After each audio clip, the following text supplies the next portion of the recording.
Assalamu alaikum dear students. In this video, I am going to teach you how can you find the resultant of two vectors at right angle.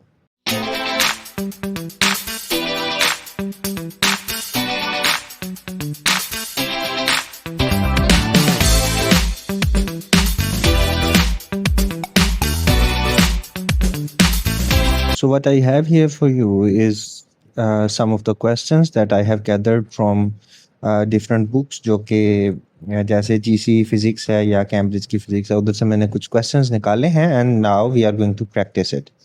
तो सबसे पहले resultant का formula हमारे पास क्या होता है, r is equal to square root of x square plus y square, where x and y are the components या vectors. जो x एक्सिस में होगा वो x होगा और जो y एक्सिस में होगा वो y वेक्टर होगा। पहला क्वेश्चन देखें, two vectors of magnitude 3 Newton and 4 Newton act eight right angles, find the resultant. So formula हमारे पास है, जो 3 न्यूटन है दैट मीन्स 3 का स्क्वायर और 4 न्यूटन है दैट इज 4 का स्क्वायर। 3 का स्क्वायर 9, 4 का square 16, let's add them together we get 25 and square root of 25 is equal to 5. So इस क्वेश्चन में जो दो वेक्टर है हमारे पास, एक 3 न्यूटन और एक 4 न्यूटन, अगर वो राइट एंगल पे एक्ट करें तो उनका जो रिजल्टेंट वेक्टर बनेगा वो 5 न्यूटन का मैग्नीट्यूड रखता होगा। नेक्स्ट क्वेश्चन देखते हैं, a car moves 5 meters east and then 12 meter north. What is the total displacement?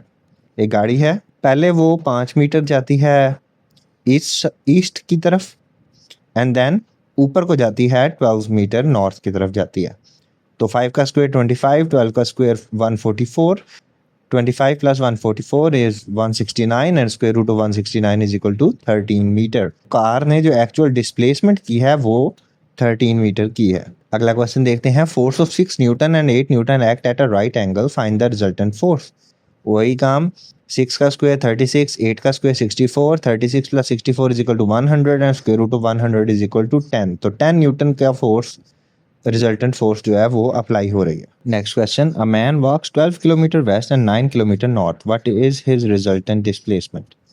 सो 12 का स्क्वायर 144 होता है, 9 का स्क्वायर 81 होता है, 144 plus 81 is equal to 225 and square root of 225 is equal to 15। तो 15 किलोमीटर की जो है वो आदमी ने डिस्प्लेसमेंट की है। एक्चुअल डिस्टेंस उसने 21 किलोमीटर किया है, लेकिन उसकी जो डिस्प्लेसमेंट है वो 15 किलोमीटर है। Next question, a 10 Newton force acts upward and a 10 Newton force acts horizontally to the right, find the resultant force। 10 square plus 10 square is equal to 200, obviously क्योंकि 100 का square plus 100 plus 100 200 हो जाएगा। And now I can write 200 as 2 multiplied by 100. By laws of exponent we know that square root को हम separate कर सकते हैं, तो 2 का square root ले लिया और 100 का square root लिया तो वो 10 आ गया। So that means कि जो इधर रिजल्टेंट फोर्स होगी वो 10 स्क्वायर रूट ऑफ 2 न्यूटन लग रही होगी। ये तो सारे सिंपल क्वेश्चन थे। Now these two questions are going to be a little tricky. अब इनमें क्या कहता है, a vector of 13 newton is the resultant of 2 perpendicular vectors.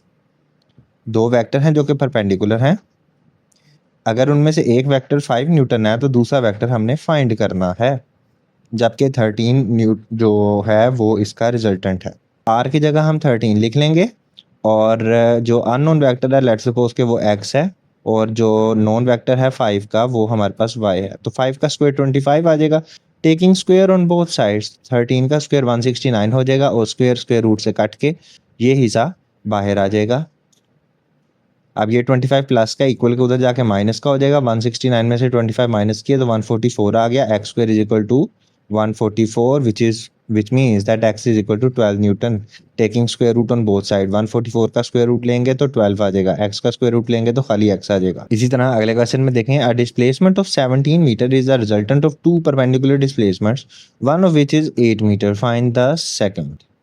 तो इसमें भी वही रिजल्टेंट 17 है हमारे पास, x हमने फाइंड करना है, 8 का स्क्वायर 64 हो जाएगा, 17 का स्क्वायर 289 हो जाएगा, 289 माइनस 64 इज इक्वल टू 225 और taking square root on both side 225 का स्क्वायर रूट लेंगे तो हमारे पास 15 मीटर आंसर आ जाएगा। Finally we have the last question, boy rows a boat 7 kilometre north and then 24 kilometre east, how far is he from the starting point. So 7 का square 49, 24 का square 576, 49 plus 576 is equal to 625. 625 का square root लेंगे, answer आ जाएगा हमारे पास 25 kilometre. So this was a very easy, very simple thing that we have just discussed, the resultant of two vectors at a right angle. तो उम्मीद है समझ आई होगी. प्रैक्टिस के लिए क्वेश्चंस करें, गूगल के ऊपर काफ़ी ज़्यादा क्वेश्चंस आपको अवेलेबल हो जाएंगे अगर आप वर्कशीट सर्च करेंगे. इसके अलावा वेबसाइट के ऊपर आपको ऑलरेडी पता है कि वर्कशीट्स अवेलेबल होती हैं. So practice this questions and I will see you in the next one. अल्लाह हाफिज़.